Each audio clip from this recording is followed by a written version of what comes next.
매일 아침 꼭 챙겨야 할 뉴스 딱 3개만 골라서 깊게 들여다봅니다. 뉴스 3개 시간인데요. 오마이뉴스의 곽우신 기자 모셨습니다. 어서 오세요. 네, 안녕하세요. 박지훈 변호사 모셨습니다. 어서 오세요. 안녕하세요. 네, 김종배의 시선집중 유튜브 라이브로 진행이 되고 있습니다. 유튜브에 들어가셔서 검색하시면 바로 뜨니까요. 좋아요와 구독 버튼 눌러주시고 의견도 달아주시기 부탁드리겠습니다.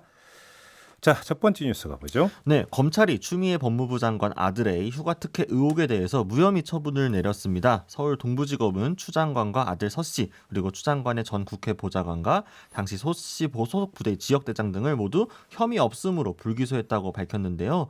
검찰은 이제 위계나 외압이 있었다고 보기 어렵다라면서 이 부대 미복귀 역시 휴가 승인에 따른 것으로 군무 이탈이 인정되지 않는다라고 설명을 했습니다. 네. 다만 이제 추 장관의 이제 보좌관이 서 씨의 부탁을 받고 지원 장교에게 전화를 한 것은 사실로 드러났고요. 2차 병가와 개인 휴가를 쓰는 과정에서 이 병가 연장 요건 등에 대해서 문의를 했다는 거지 실제로 어떤 외압을 행사하지 않았다라고 보았습니다.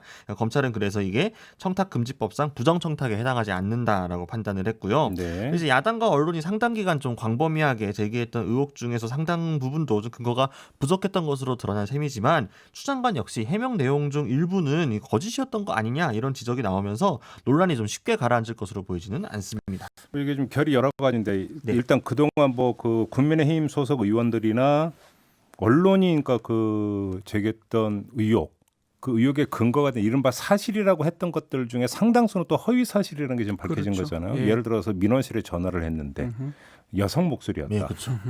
이게 대표적인 거잖아요. 그렇죠. 녹음 파일 없다면서요. 보좌관이 전화한 거고요. 음. 녹음 파일이 없기 때문에 남성인지 여성인지 확인이 불가능한 겁니다. 네. 근데 어떻게 목소리의 주인공은 여성이었다는 얘기가 어떻게 나옵니까? 부모가 전화를 했고 그 여자 목소리가 여성이니까 이건 추 장관이 전화한 거라는 식으로 굉장히 공세를 많이 폈잖아요. 설사 그거를 뭐 여성이든 어쨌든 법적으로는 같거든요. 그럼에도 불구하고 어떤 도덕적 공세를 하기 위해서 여성이다라고 주장을 한 걸로 보이고 네. 또 문제는 그거에 대해서 구체적인 근거도 없었다라는 게 지금 확인된 겁니다. 그러니까요. 아무튼 이제 그 따져봐야 될 점이 한두 가지가 아닌데, 근데 아무튼 이 자리에서 박지훈 변호사는 그 군무 이탈죄는 성립되지 않을 거다라고 이렇게 네. 단언을 하셨는데 검찰 수사 결과는 그렇게 나왔습니다. 예, 그거는 어쩌면 이거는 사실 조사 단계 전부터 법리적으로 문제가 됩니다. 군무이탈죄는 과실범죄가 아닙니다. 고의범임. 예, 군무를 이탈할 목적으로 부대나 직무를 이탈했을 때, 아 목적으로. 예, 목적범에다가 고의범인데 어쨌든 병가를 냈고 네. 그게 이제 승인이 떨어졌다라고 특히 구두 승인만 됐다 그러면 네. 본인 입장에서는 자신이 돌아가지 않아도 된다라는 걸 알았거든요. 예. 설사 그게 지금 우리 언론에 보도된 거나 국민의힘에서 주장하는 것처럼 문제된다 하더라도 과실이지 고의가 아닙니다. 잠깐만요. 그 말씀하시니까 갑자기 급 궁금해진 게 네. 이건 약간 빠져서 하는 얘기인데요. 괜찮습니다. 예. 휴가를 나왔던 장병이 복귀를 해야 되는데 본인의 의사는 모르겠어. 뭐 교통 문제라든지 이런 것 때문에 제 시간에 못 들어가면 우리는 이제 통상 탈영 처리한다 이렇게 알고 있는데 그게 그렇지 않습니다. 절대 아니라는 그렇지 거네요. 않습니다. 예. 예. 또 우리 언론 보도에 이 와중에 17분 이탈한 사람 군무 이탈죄 처벌됐어 징역 뭐 이러는데 예. 그 내용을 다 구체적으로 다 보면 그 사람은 이전에 전과가 있어요. 탈영 전과가 있어가지고 이번에 탈영은 고의적으로 탈영했다고 봐가지고 17분을 이탈했지만 군무 이탈을 했지만 처벌을 한 거고요. 예. 통상 초범이고 첫 번째인데 교통사정이 안 좋기 때문에 봐달라고 전화를 하면 다 봐줍니다. 왜냐하면 이건 고의적으로 군무를 이탈해야 되지. 아이고 난 진짜 가고 싶은데 교통이 안 돼서 가는 거는 과실이라고 볼 수 없거든요. 네. 그렇기 때문에 처음부터 군무 이탈죄는 이게 뭐 잘했고 잘못 떠나서 어려웠던 부분입니다. 목적범이다. 예, 목적범입니다. 예. 또 부정청탁법도 마찬가지예요. 제가 계속 좀 어렵다는 게 바로 그 지점인데 보좌관에게 추미애 장관이 카톡으로 그 대위 핸드폰 번호까지 알려주고 네, 그렇죠. 번호를 넘겼죠. 그래서 보좌관이 전화를 했고 결과를 보고까지 했는데 청탁이 아니다. 이걸 어떻게 봐야 되는 거예요? 이거는 부정청탁법, 이른바 김영란법은 모든 것을 부정청탁으로 규정하지 않고 있고요. 네. 어떤 직무나 대상 범위를 한정해 놓고 있습니다. 굳이 걸린다면 부대 배속이나 이 배치 관련돼서 부정한 청탁을 해야 되는데 또 부정한 청탁 중에 절차를 안내받거나 법령이 위반되지 않으면 부정한 청탁이 아니라고 예외 사유로 또 규정을 하고 있습니다. 예. 그래서 뭔가 얘기하고 부탁한다 해가지고 무조건 부정한 청탁이 되는 게 아니고 법령이 위반해서 어떤 권한 없는 것들을 시켰을 때 네. 그것을 요청했을 때 그 범죄가 되기 때문에 부적절한 거하고 법적 위반하고는 다른 문제고요. 최초로 그게 문제가 됐기 때문에 아마 그것도 법적으로 쉽지 않다라고 많은 사람들이 얘기를 한 것입니다. 이제 법적으로는 문제가 안 된다는 점이 사실은 좀 처음부터 명확하게 야당 측에서 과하게 부풀린 점이 있고요. 다만 이제 추미애 장관이 이 해명하는 과정에서 분명히 본인이 이제 보좌관에게 연락한 적이 없다, 뭐 그런 지시를 한 적이 없다라고 여러 차례 이야기를 했었는데 어쨌든 카카오톡으로 이렇게 보내가지고 그 번호를 보내고 그리고 실제로 이제 보좌관이 연락을 취한 다음에 그 사후에 대해서 그 통보를 하고 그쵸 보고를 하고 이런 것들을 보면은 분명히 연락이 가고 안 했던 걸 알고 있었고 추 장관도 그래서 이게 비록 그 보좌관이 그 이 장교한테 전화를 한 것이 청탁이 아니라 단순히 문의라고 하더라도 어쨌든 추 장관도 전반적인 상황을 알고 이 번호까지 준 거는 지시를 한 정황이 있는 거죠. 좀 알아보라라는 정도로라도. 근데 이제 본인은 전혀 그런 사실이 없었던 것처럼 이야기를 해왔었기 때문에 이 부분은 이제 도덕적으로 이 어쨌든 야당 국회의원들이든 언론이든 공적으로 문제를 제기한 부분에 있어서 좀 회피를 했던 거 아닌가 혹은 뭐 일부러 적극적으로 거짓말을 한 건 아니라고 하더라도 좀 일부 사실에 대해서는 좀 숨긴 게 아니냐 이런 지적은 조금 피하기 어려울 것 같습니다. 그러니까 추 장관 쪽에서도 뭐 이게 또 추 장관이 한 게 아니라 그 아들하고 보좌관이 친했기 때문에 둘이 직접 뭐 형동생하는 사이였기 때문에 뭐 그 아들이 그러니까 부탁한 거다 이런 식으로 또 주장은 받고 있지만 그때 아니라는 거고요. 그렇죠. 그다음에 시킨 일이 없다고 했는데 그게 또 사실이 아닌 것을 일단 문자 메시지가 공개가 됐습니다. 그러니까요. 이 부분에 대해서는 추 장관이 어떻게 이야기할지 이건 좀 봐야 되는 문제인 것 같고 3112님이 보좌관이 사적인 일도 해야 하나요? 라고 하는 이런 반문을 주셨는데 이런 것도 있죠. 그렇죠. 할 이유가 없죠. 보좌관은 사실은. 국회의원의 직무를 보좌하는 사람이지 네. 사적인 일을 보좌하는 사람은 아니라고 하는 것은 뭐 이건 뭐 너무 그럼에도 이론의 여지가 저희가 없는 말씀드리는 것은 부정청탁법에는 위반이 좀 적다라는 그렇죠. 얘기를 한 그러니까 겁니다. 차라리 처음부터 그냥 이런 부분들은 쿨하게 인정을 하면서 대신에 이게 법적으로 문제되는 바는 아니지만 도덕적으로 조금 당시에 좀 불찰이 있었다라는 정도로만 이야기하고 했어도 훨씬 더 깔끔하게 넘어갈 수 있지 않았을까라는 생각도 들거든요. 괜히 그러니까 그 예를 들면은 이제 딸 관련해서 그 뭐 250만 원 바로 그 점인데. 뭐 정치자금 쓴 것도 비슷한 기류였거든요. 그동안 이제 대서특별했던 언론 오늘 조간을 기준으로 오늘 이제 어떻게 보도되는 걸 쭉 봤더니 바로 이 점을 또 뽑았더라고요. 그 보좌관을 시켜서 전화까지 했는데 네, 뭐 그걸 점점점 초점이 뭐 맞추더라고요. 이제 이거를 이제 그 전면에 내세워서 보도를 하고 있더라고요. 근데 검찰은요 그런 거는 도덕적인 부분은 뭐 그냥 그렇죠. 밝히든지 뭐 이거는 자유고요. 검찰의 영역이 예, 아니죠. 영역이 아니죠. 추 장관의 영역이죠. 예. 예, 알겠습니다. 자, 이 문제는 잠시 후 2부에서 더불어민주당 김종민 최고위원과 인터뷰가 예정이 됐는데요. 이따 좀 더 자세히 물어보도록 하겠고요. 자, 두 번째 뉴스로 넘어가죠. 네, 정부가 낙태죄 형법 개정안 방향을 잡은 것으로 드러났습니다. 헌법재판소가 형법상 낙태죄의 헌법 불합치 결정을 내리면서 법 개정 시한을 올해 말까지로 정한 바 있는데요.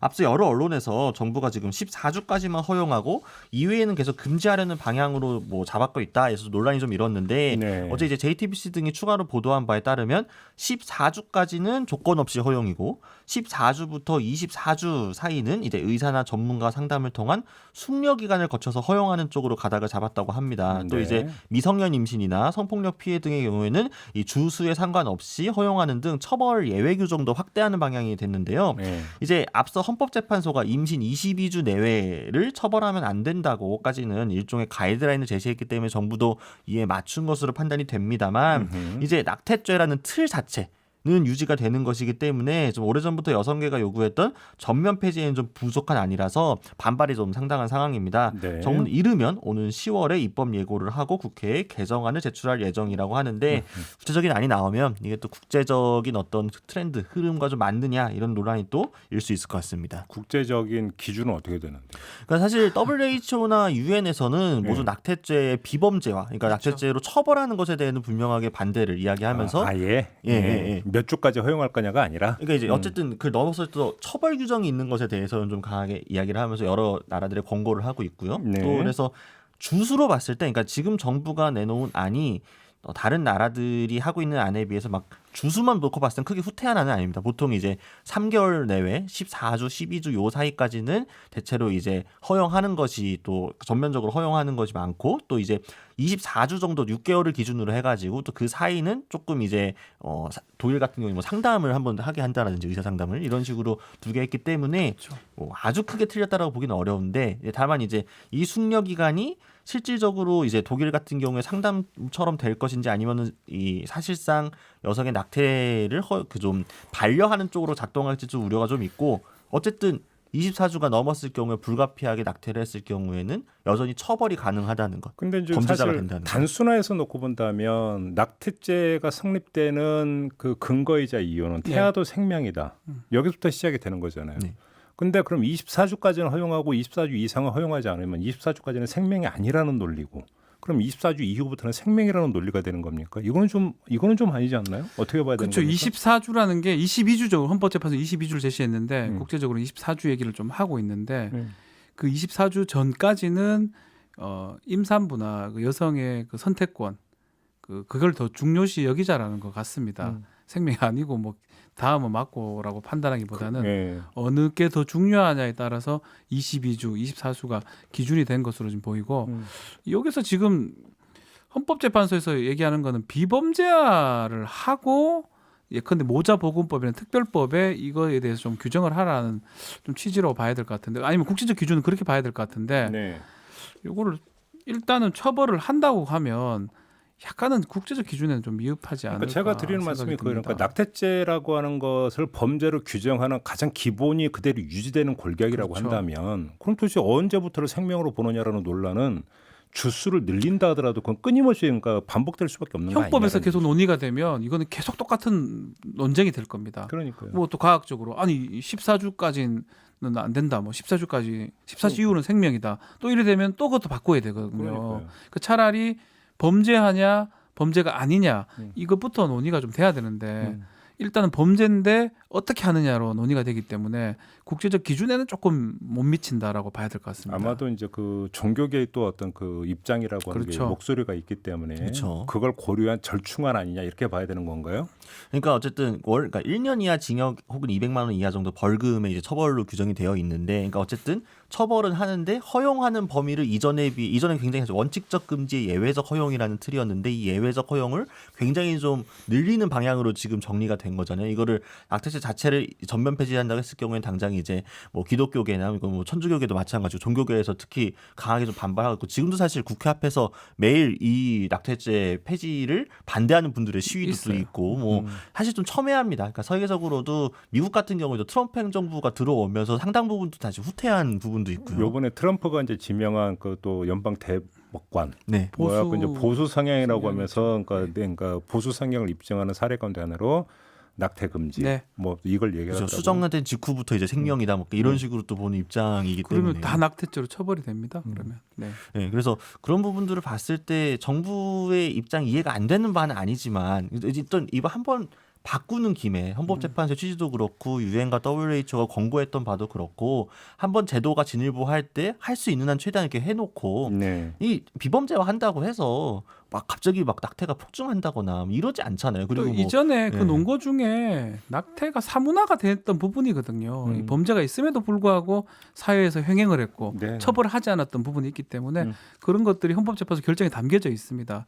좀 취지를 고려해야 될 것 아무튼 같습니다. 헌재의 어떤 그 결정에도 불구하고 논란은 계속되고 있군요. 네, 알겠습니다. 자, 마지막 뉴스로 넘어가죠. 네, 경남 창원시 한 연립주택 원룸에서 50대 엄마와 20대 딸이 숨진 채 발견이 됐습니다.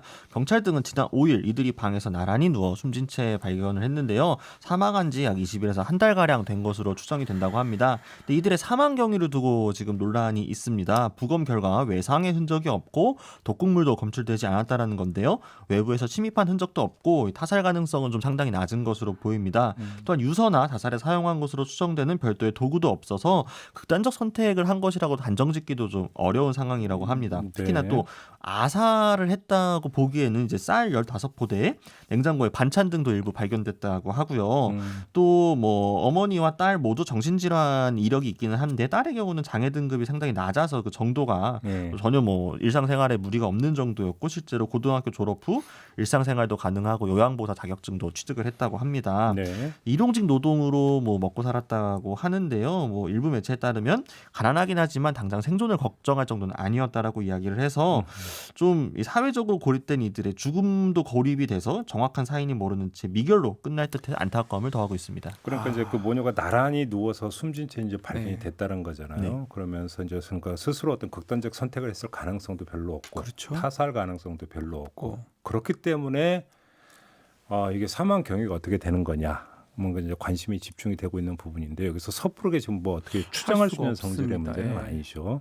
다만 20일 넘게 몰랐다라는 것 아니겠습니까? 그렇죠. 우리가 이제 보통 고독사라고 하면은 한 명이죠 원래는. 홀로 지내는 사람이 이제 그 사망을 했는데 주변에서 모를 경우에 이제 고독사인데 만에 하나 이게 이렇다고 할 경우에는 모녀의 경우잖아요. 모녀의 경우인데도 이렇게 본다면 이것도 이걸 지금 어떻게 봐야 될 것인가 바로 이 문제인 것 같은데. 참 어렵습니다. 이게 자살, 극단적 선택도 아니고 타살도 아니고 아사도 아니면 하여튼 뭐 생각할 수 있는 건 있는데 우리가 네. 쉽게 그걸 뭐 말할 수는 없을 것 같아요. 네. 어쨌든 간에 우리 송파 세모녀 이 복지 사각지대 얘기를 했는데 이 복지 부분도 아니에요. 그렇죠. 쌀 포대가 상당히 집에 있었다는 걸 봤을 때는 15포대. 예. 예. 먹고 이런 부분 때문에 힘들었다기보다는 지금 우리 진행자가 지적하는 우리 또 다른 유형의 어떤 관심의 어떤 부족, 사회적 연대 의식 부족. 근데 참 쉽지 않은 것 같습니다. 그러니까 좀 이게 어찌 본다면 좀 안타까운 부분이 이제 그 쌀 15포대. 네, 쌀 15포대가 이제 방 안에 쟁여 있었다라고는 사실에서 우리가 여기서 상식적으로 추론할 수 있는 것은 삶의 의지가 있었다. 그렇죠. 그런 것 아니겠어요. 그렇죠. 그렇죠. 이게 이제 어찌 보면 상식적인 추론일 것 같은데 그럼에도 불구하고 이런 상황이 됐던 것에 있어서는 그러면 본인으로서 어쩔 수 없는 부분들이 있었다고 보는 것이 상식적인 추론일 텐데 이걸 20일 넘게 몰랐다라고 하는 부분이 좀 안타까운 대목인 거죠. 이게 그게 좀 가슴 문제인 것 같아요. 사회적 관심이 독거 가족이라든지 독거 집이라든지 이 사실 국가에서 지자체에서 관심을 가지고 있는데 이 두 사람이 있기 때문에 문제가 없다라고 판단하고 20일간 방치가 된 상황이잖아요. 그런 측면은 우리가 지금 좀 봐야 되지 않을까. 네. 그 뭐 경위라든지 이거는 사실 확인이 불가능할 겁니다. 상당히 오래 지나서 부검으로 알아낼 수 없기 때문에. 근데 확실한 거는 관심의 부족으로 인한 어떤 사망이라고 봐야 되기 때문에 그러니까 그 이제 부분을 봐야 될것 부검을 같아요. 했음에도 불구하고 부패 정도가 상당해서 심하니까. 구체적인 사인을 더 이상 밝힐 수가 없다라는 식으로 좀 결론이 나왔으니까요. 근데 이제 항상 얘기가 하는 게 복지 같은 경우에도 가장 어려운 분들의 그 이야기도 중요하지만 차상위 계층들이 그에 빠져가지고 제대로 이제 관리받지 못하거나 혜택받지 못하는 경우들도 이야기가 많이 나왔는데 이분들도 자활의 의지가 있었고 나름의 삶을 영위하던 분들이었는데 어떤 안타까운 이게 뭐 사고가 있었을지 뭐 어떤 일이 발생했을지 모르겠지만 그 이후 주변에 이제 이웃 공동체라든가 우리 사회가 전혀 그 죽음 자체를 모르고 방치했었다라는 거. 그러니까 죽은 사후에라도 그 이 지경까지 올 때까지 사실상 손 놓고 있었다라는 거 모두가라는 게 참 여러모로 씁쓸한 부분이 있는 것 같아요. 그렇죠. 뭐 그렇다고 이걸 이제 국가의 어떤 책임을 돌릴 수 있는 그런 성질의 문제도 아닌 것 같고요. 이것이 어떤 복지의 문제가 아니라고 한다면 물론 뭐 경계선이 약간 모호한 부분이 있기는 합니다만 결국은 더불어 산다라고 하는 것이 무엇인가를 한번 좀 다시 한번 생각해 봐야 되는. 송파 세모녀한테 한번 우리가 인식이 좀 전환이 됐잖아요. 네. 이번 이 창원 사건이 또 어떤 인식 전환의 어떤 계기가 되는 사건이 아닐까 좀 생각도 그러니까 한번 이제 해봅니다. 그 이웃이 이제 그 이상해서 이제 신고를 했고 그래서 이제 발견이 됐다고 그러는데 조금만 더 이제 관심을 가지고 좀 조금만 더 빨랐으면 그다음에 더 일상적이었으면 하는 그런 아쉬움이 있는 거겠죠. 알겠습니다. 자 이렇게 마무리하죠. 박지훈 변호사, 곽우신 기자와 함께했습니다. 고맙습니다. 감사합니다.